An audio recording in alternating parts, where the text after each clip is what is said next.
Jürgen Naller acá y Cecilia Barat. Esta trilogía de libros de diseño de juegos. Así, señor, sí. Diseño de juegos en América Latina. En América Bien, Latina. vamos, obviamente te lo tengo que preguntar. ¿Por qué en América Latina? ¿Cómo hiciste ese...?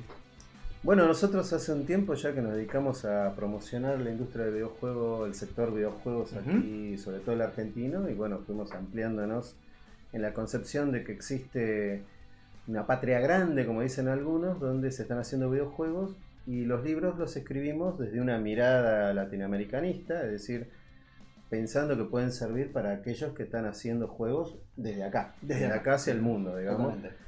Para tratar también de diferenciarnos de la clásica bibliografía que viene especialmente de los Estados Unidos o de Europa, ¿no? Que a veces no tienen demasiado que ver con nuestra idiosincrasia y con la forma en que nosotros producimos este tipo de productos, ¿no? De entretenimiento. Pero estos productos, a ver, no quiero spoilear los libros. Participen del sorteo, participen del sorteo, se pueden llevar los libros. Lo que nos tienen que decir es cuál fue su primer juego. Acá mismo, comparten, acá abajo comparten y contestan eso y participan del sorteo. Pero te voy a preguntar un poquito más de el contenido. Porque vos decís que no se produce de la misma manera. ¿Pero se juega de la misma manera también? No, porque en realidad tampoco es algo propio de América Latina. Cada región tiene una idiosincrasia, que es una manera de ver la vida, y también va en el gusto de cada región del mundo. Por ejemplo, nosotros, suele decirse en todos lados que, por ejemplo, los argentinos y los latinoamericanos en general nos gustan más los juegos orientados al puzzle, es decir, al ingenio, a la estrategia, que los juegos de guerra. Si bien todo el mundo juega todo, sí, ¿no? Y hay un montón de gente jugando juegos de first person shooters, por ejemplo, tipo Call of Duty, tipo Overwatch, etcétera, Counter Strike y todo lo que hay muchísima gente que adora los juegos de puzzles y de ingenio. Y si vas a los Estados Unidos, ahí es la meca de los juegos de guerra, porque es un pueblo guerrero, ¿no? Sí, también están más acostumbrados a tener armas en la casa, está más entrado en su cultura el tema de las armas. Digamos. Claro, el estadounidense tiene un amor por las armas, sabe los modelos, así como nosotros sabemos por ahí los autos, claro. Ellos con las armas, ¿no? Y bueno, les gustan los juegos de guerra, los juegos donde hay una masacre grande provocada por balas, por misiles, ¿no? Que a mí también me gustan, digamos, no es que no nos gusten, simplemente hay una manera de jugar de cada región del mundo. Por ejemplo, los japoneses son muy del juego de rol ese, de hecho tienen un subgénero, género, ¿no? El JRPG, el juego de rol japonés, claro. Porque a ellos les gusta esta cosa de los dioses milenarios y la androginia de los personajes, ¿no? Y bueno, una cantidad de detalles en cada región.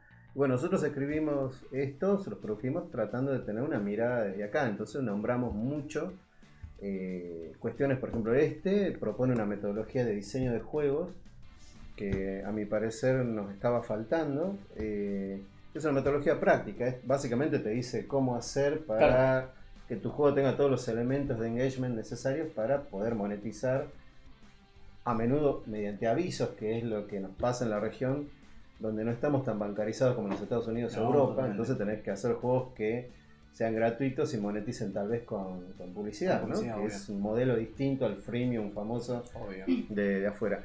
O cómo producir una narrativa transmedia orientada a la nueva forma de producción de contenido, que tiene que ver con distribuir estratégicamente las cosas que uno cuenta, ¿no? Cómic, teatro, videojuego, juego de mesa, todo junto, mezclado. Y que cada uno te cuente una parte que pueda ser independiente, pero que a la vez todo sea un mismo universo. El mejor ejemplo hoy en día, el más fácil de entender, es Overwatch de Blizzard, ¿verdad? Overwatch tenés el videojuego, además los cómics digitales, y además los cortos animados, y además la info que tenés en la web, y todo lo que está viniendo, ¿no? Y por ejemplo, en particular, es el que escribí con Ceci. Me aproveché de su enorme biblioteca y de su cultura muy, muy grande, porque ahí me quedé poco corto, ¿no? Si bien yo sabía mucho de videojuegos, no tanto de juegos, y hacer este libro fue un descubrimiento porque empezamos desde 3000 años antes de Cristo y nos fuimos hasta el presente y un poco hasta el futuro incluso, y abarcamos todo desde el inicio de los juegos, ¿no? De cómo comenzó a jugarse, tal vez la conexión que puede haber con la invención de la escritura, por Totalmente. ejemplo, los dados que primero eran huesecillos, ¿no? Los juegos de naipes, cómo se fueron extendiendo a través del mundo, desde el tarot, en todos los juegos que fueron apareciendo, hasta, bueno, Magic, ¿no? Cómo cómo evoluciona todo. Y eso, a ver, él dice que se apoyó en vos por tu conocimiento, digo, pero vos lo tenías porque te gustaba el tema, digamos. Me gusta aparte... el tema y aparte, bueno, me gusta mucho la historia de la cultura. Yo vengo más del palo de las bellas artes. Y después, bueno, no terminé la carrera, pero bueno, hice artes en la UBA. Y bueno, entonces son como temas, me gusta mucho la historia aparte, no solamente la historia del arte y de la cultura, sino la historia. Entonces, bueno, es como que se fue dando. Y aparte me encanta investigar, bueno, entonces fue como armarlo. Y quería acotar esto de por qué diseño de juegos en América Latina, también porque de alguna manera es darle visibilidad que acá también se producen cosas y que hay una necesidad, porque bueno, hay mucha bibliografía extranjera, casi toda, y bueno, es como que nuestro mercado, ¿no?, que está en desarrollo, necesitaba un poco de una bibliografía producida desde acá, que ojalá empiece a haber más bibliografía, porque digamos, todo... Sí, y principalmente es la cuestión de que estamos todavía en pañales en la industria, es un fundamento interesante. Claro. Aparte desde una perspectiva desde acá, desde una economía, digamos, en desarrollo o con problemas, digamos. Claro, sí, definitivamente no es lo mismo producir acá que en el primer mundo. Falta mucho para tener un AAA, digamos, ¿no? Algo cool que hicimos acá fue ir por la historia del juego desde todos sus orígenes y en todos los lugares del mundo. Y bueno, hay una parte sobre el final donde empezamos a hablar ya de videojuegos producidos en Argentina. Y en América Latina. Y nos acordamos de Argentum Online, de todo lo que estuvo saliendo últimamente, por lo menos obviamente la tarea que nos propusimos hacer es titánica. Teníamos solamente 384 páginas para escribir todo. Claramente no es la historia de... No, se entiende. No es una historia exhaustiva, de hecho es una historia novelada o ficcionalizada. Encima está ficcionalizada, muy bien. Porque como de alguna manera, cuando empezamos desde muy atrás, digamos, ¿no?, casi desde el principio de los tiempos, como no hay datos, o sea, fidedignos, eso se mezcla mucho con el mito y bueno, y las conjeturas de lo que se va excavando y eso. Entonces dijimos, bueno, para no ponernos en el brete de hacer una cosa académica, que tampoco era la intención, dijimos, bueno, ficcionalicemos como para transmitir la experiencia de lo que era jugar en esa época. Entonces, bueno, hay cosas así bastante divertidas porque, bueno, nos vamos... Algo increíble fue que descubrimos... Se fueron, se dejaron llevar. No quiero decir ninguna palabra. Pero se dejaron llevar, está bien. Algo impresionante es que vimos, o queda reflejado incluso en el libro, me parece, cómo la necesidad de crear tecnología para los juegos fue empujando siempre la tecnología que nosotros usamos en la vida, digamos, ordinaria para otras cosas, ¿no? Así se fueron creando motores para mover el juego, se fueron creando distintas cosas. Incluso la tecnología evoluciona siempre desde lo lúdico, porque al principio de los tiempos la intención por la que los tipos creaban mecanismos y cosas era para entretener a las masas, más que para conseguir mano de obra que era gratis, porque era mano de obra esclava, ¿no? Entonces los tipos te hacían, qué sé yo, una clepsidra, que es un reloj de agua, o un autómata, ¿no? Un tipo que juega al ajedrez, o un tipo que te adivina la suerte en un parque de diversiones, que era para el asombro de la gente, ¿no? Y es impresionante cómo va empujando todavía hoy, ¿no? Por ejemplo, estamos todos tratando de meternos en la realidad virtual. ¿Qué es lo que más queremos hacer? Juegos, queremos estar dentro del juego. Quiero estar adentro del juego. Es como que lo que pareciera como que lo que pasó, que inicialmente es como que la ciencia estaba, digamos, digamos, más que nada para crear cosas, ¿no? O sea, cosas novedosas. No era una ciencia utilitaria la que nosotros conocemos. Y ahora empezamos como a desandar el camino. Otra vez y volvemos. Empezamos, digamos, a crear desde la industria del software, de los videojuegos y eso, se empiezan a crear como cosas novedosas, ¿no? O sea, en definitiva, para el entretenimiento, el asombro, etc. Para la expansión de... Totalmente. Dentro de la historia esta también cuentan a los juguetes, ¿no? Sí. También los juegos y juguetes. Juguetes, empresas, Hasbro... Sí, empezamos. Todas las empresas que andan por ahí dando vueltas, Parker Brothers. Claro, Parker Brothers y Hasbro no son los primeros que generan el juguete más específico para niños, ¿no? Digo, claro, con bajada educacional, digamos. Sí, digamos, se especializaron en eso. O sea, a medida que venimos más a la actualidad, los datos son más precisos, ¿no? Entonces, bueno, ahí sí, con pelos y señales. O sea, de todas maneras tampoco quisimos aburrir con toda una cuestión de datos que se encuentran en No. Así que lo que hicimos fue elegir los momentos que nos parecieron específicamente los más importantes de la historia del juego en general, de cómo evoluciona prácticamente de la nada a lo que es hoy.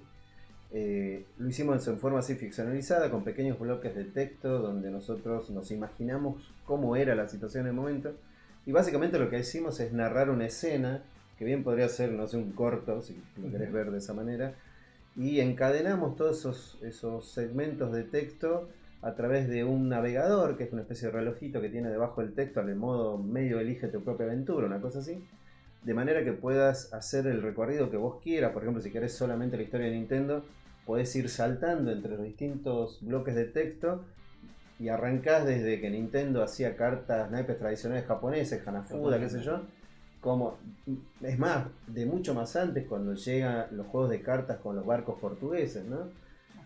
A Japón. Bueno, la historia, la verdad que yo investigando con ella, es impresionante cómo es la historia del juego desde sus orígenes, cómo fue evolucionando, las cosas que fueron pasando, cómo entran dentro del contexto sociocultural y político de todas las épocas, y cómo el juego tiene una importancia realmente crucial en la actividad humana y está presente hasta en obras de arte, ¿no? Donde se lo puede uno, no sé, en el Bosco hay un cuadro donde los tipos están jugando al backgammon, bueno, y después atravesamos todo lo que pudimos, billares, juguetes, cubos Rubik, bueno, videojuegos de todos los colores, ¿no? Parques de diversiones. Parques de diversiones también. Claro. Hablamos tanto de Coney Island como de Walt Disney, como de la República de los Niños, donde anduvo Disney por ahí, ¿no? Sí. Hay una historia ahí. Eso dicen. Se dice, yo quiero creer que sí. Y obvio. Mucho más divertido creer que sí. Después juguetes, autómatas. Tuvimos que, en algún punto nos dimos cuenta que había una presencia muy fuerte de autómatas, ¿no?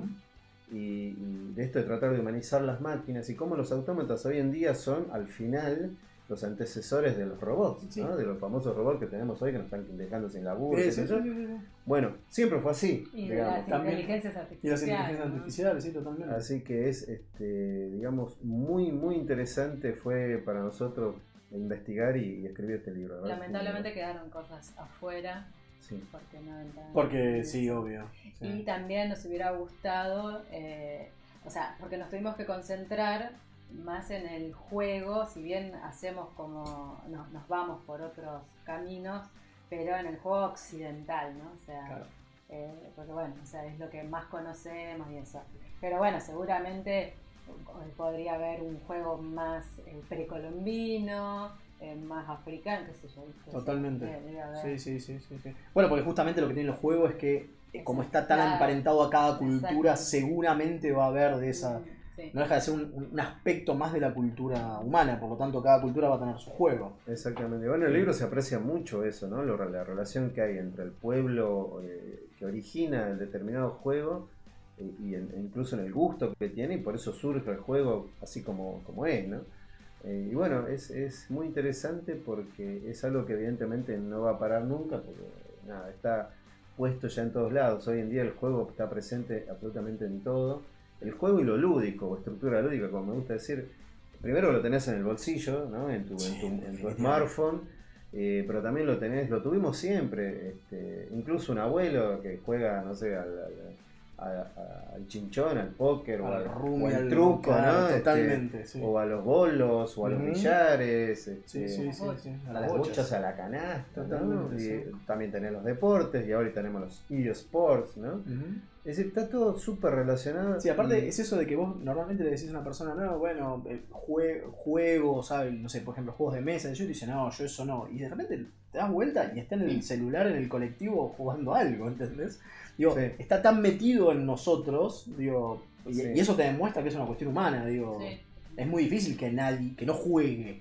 Bueno, Digo, alguna cuestión lúdica va a tener. Lógico, el juego es equiparable al sueño. Si no lo practicás, no te va a ir bien en términos de salud. Digamos, Está muy ¿no? bueno. Básicamente es así. Está muy bueno. Todos nosotros jugamos o en un momento necesitamos un poco de ocio, un poco de diversión, porque si no te explota la, Te explota la la peluca, ¿no? Sí, ni hablar. Entonces, bueno, es fundamental y por eso digo, es tan importante como el sueño. Claro. Dormir Bueno, y jugar. una Y- pregunta. Bueno, sí. Sí, bueno, eso Bueno. también. Una pregunta, perdón, solo para el Sí, Conan sí, salteño. Cuando empezaste con este, Sí. ¿sabías que se venía trilogía? ¿Cómo fue? ¿O te quedaron muchas cosas afuera o de repente encontraste nuevos aspectos que querías empezar a investigar y por eso hiciste el segundo? Mira, hice la gran George Lucas, viste que no se sabe bien. Todo el mundo dice, este tipo tenía escrito los primeros episodios. Si te puedo asegurar que no. Pero bueno. Bueno, si vos te fijas, hay una ingeniería en los libros que los atraviesa a los tres y este, por ejemplo, termina como empieza este. Ok. Y este en el medio tiene cosas de los dos. Eso solo fue posible mediante una cuidadosa planificación. No, mentira. No te creo nada. No te creo nada. Pero es verdad. No. Te cuento cómo es la historia realmente. Este lo hice por necesidad. Yo soy profesor, Ujú. bueno, hace un tiempo y me tocó lo que me tocó y me encontraba con que muchos estudiantes que tengo, no, si bien saben inglés porque fichinean, digamos, Obvio. no tanto, ¿no? Al nivel como para Leer leerse un una libro. biografía y qué sé yo. Totalmente. Entonces dije, bueno, necesito escribir algo, pasar mis clases, y esto es básicamente son mis clases. Pensaba en principio hacer un solo libro, pero iba a ser así. Entonces, Por si no se ve, quería hacer un libro para sus alumnos de este. Digo, Claro. no lo iba a leer nadie. claro, este por ejemplo no tiene nada sobre la narrativa o hiperficción o narrativa interactiva del juego, sino solamente sobre su mecanismo lúdico y cómo hacer para que te enganche. Tuve que escribir el segundo, que es la parte que falta, y además tuve que hacerlo transmedia porque es la nueva forma de Porque es producción la de forma. contenido. Totalmente. El tercer libro... O sea, perdón, o sea que cuando llegaste a este, la coyuntura también te modificó el contenido que ibas a hacer. Digo, vos no pensabas Claro. hacerlo transmedia. Vos pensabas, bueno, hago todo lo que es narrativa, que es lo que me quedó afuera, pero Exacto. la coyuntura me lleva a que, sí, tengo que meterlo porque. Claro, en realidad un tercio del libro es narrativa transmedia y el resto es narrativa, se podría decir, clásica, Claro. más o menos, ¿no? Sí. Que te enseña a escribir o supuestamente te enseña algunas técnicas como para que puedas escribir mejor o diseñar una historia, por ejemplo, para un juego. El tercer libro, siempre quise escribir un libro de historia, pero no de historia del videojuego, que me parecía que había mucho y muy bueno, sino que quería escribir un libro de historia, pero me excedía un poco a mí mi capacidad de análisis y de investigación. Es verdaderamente un trabajo muy arduo y bueno, necesité una coequiper. Y bueno, cumplí el sueño de escribir un libro de historias, pero además por un motivo muy interesante. Cuando vos das clases de diseño de juegos, te das cuenta que el diseñador, cualquier tipo de diseñador de juegos, necesita entender y saber la historia, digamos, del juego. Yo creo que el diseñador no está completo hasta que no entiende bien de dónde viene. ¿De dónde viene? Claro. Y uno no viene del videojuego. No, No, pensar que. por A lo pesar de menos que. yo. No, pero. Incluidos los niños Allá ¿no? nacidos ahora que son súper tecnológicos y demás, Claro. no juegan primero con una pantalla. No, Están jugando con el juguete. Lo Sí, primero con que tu hacen, papá o estás con su jugando. mano, o con. No, digo. La cucharita de puré. Totalmente, el avioncito. Sí, ni hablar. Allá en Cimeria, cuando Cimeria. no había videojuegos, Claro, ¿sí? O obvio. sea, lo que teníamos eran Había otras cosas. Cortar cabezas. Había que cortar cabezas y bueno. No, pero es cierto, digo, no podemos, digo, por más nativos tecnológicos que pensemos que las nuevas generaciones van a ser, definitivamente con lo primero que juegan no es con una pantalla. No. ¿Sabes lo que te permite saber historia con lo que tenés que hacer un juego? Te permite comprender el contexto cultural y acertarle, o por lo menos acercarte un poquito más. Yo no digo que con esto vos aprendés a hacer juegos, sino que aumentás las probabilidades de que te salga mejor. Claro. ¿Sí? Nunca hay certezas de nada, por supuesto, pero en definitiva yo creo que alguien que está metido en el ambiente tiene que saber todo lo que pueda de historia, tiene que mamar historia y jugar todos los juegos de todas las épocas Totalmente. y entender cómo fueron evolucionando, ¿no? Por ejemplo, nosotros, o lo que decimos en clases de game design, es que los juegos de la vieja época, que nosotros llamamos años dorados del videojuego, de los 80 por ahí, donde te jugabas un Asteroid, un Space Invaders, un Tetris, una cosa así, son como, sí, esencialmente como la prehistoria del videojuego. Y el videojuego tiene una serie de elementos que buscan retener al jugador, muy complejos, que están anclados en lo que llamamos psicología conductual. La caja de Skinner, Pavlov, Hobson, ¿no? Todos estos investigadores que utilizan, por ejemplo, el juego y las estructuras lúdicas en el tratamiento de depresiones y de patología, ¿no? Bueno, todo eso se aplica a una estructura lúdica para que el jugador se sienta a gusto jugando y por tanto uno lo retenga, ¿no? Sí, obviamente. Bueno, se trata de eso, digamos, y entonces todo va encadenado y entender la historia es fundamental para diseñar cualquier juego. Está perfecto. Bueno, con respecto a este último, decime los años de publicación, ¿cómo fue? Y 2015, 2016, 2017. Bien, por lo Verano. tanto, tenemos que hacer así, Verano. así y a generar un espacio más 2018. No. ¿Venimos en algo por el estilo o ya? Vamos a irnos de vacaciones. Estas son las vacaciones de 2015, las vacaciones de 2016 y las vacaciones de Está perfecto. 2017. Está perfecto. Productivas, eso Quedó, seguro. Quedó claro, es Quedó una joya, trilogía. pero sí, quedó trilogía, por ahora quedó trilogía. Trilogía Nevermore. Bien. Bueno, recuerden, para poder llevarse los 3 libros que acá nos dejaron, ahí está, muy amablemente, lo que tienen que hacer es contestarnos abajo justamente de acá, el del video, cuál fue su primer juego y compartirlo para que otros puedan participar. Se van a poder llevar los 3, el sorteo lo vamos a hacer recién la semana que viene, o sea, la semana que viene vamos a decir quién se lleva, así le damos tiempo que compartan y que se fijen, porque no es joda, es difícil pensar cuál fue tu primer juego.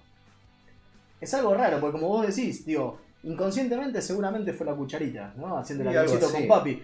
Por eso es como más complicado, así que tómense su tiempo, pero háganlo porque son 3 libros del re carajo. La última, cuando hicieron esto, lo hicieron solamente con experiencias propias, o sea, pensando cómo ustedes jugarían, qué sé yo, por decirlo, Mancala, o hablaron con otra gente y tuvieron experiencias de otros. Hay experiencias de otros, de hecho se llama Memoria del Juego y tiene como un bonus al final, donde hay Un nivel secreto. Hay Claro, 30 bueno. memorias de personas, o sea, Ah. que nosotros hicimos una convocatoria para el que quería participar, que nos mande en primera persona un recuerdo de su memoria, digamos, Su memoria de de un un juego. momento de su vida con el juego. Es una memoria colectiva. Sí. Está perfecto. Bueno, Esa es la idea, esa es la idea de este del grupo. libro, que sea como una especie de memoria colectiva. y como dice en la tapa, en la contratapa, que no es un libro, sino que es una máquina del tiempo, porque cuenta toda la transición desde los Y principios porque hasta... podés saltar entre Claro. épocas para leerlo. ¿Ves que son todos textos, fragmentos? Claro, sí, son todos textos cortos, como abro en el SimCity, lo gasté. Como supongo que no soy el único. Bueno, muchísimas gracias por venir. No, por La favor, verdad, a ustedes por la invitación, chicos. gracias por venir.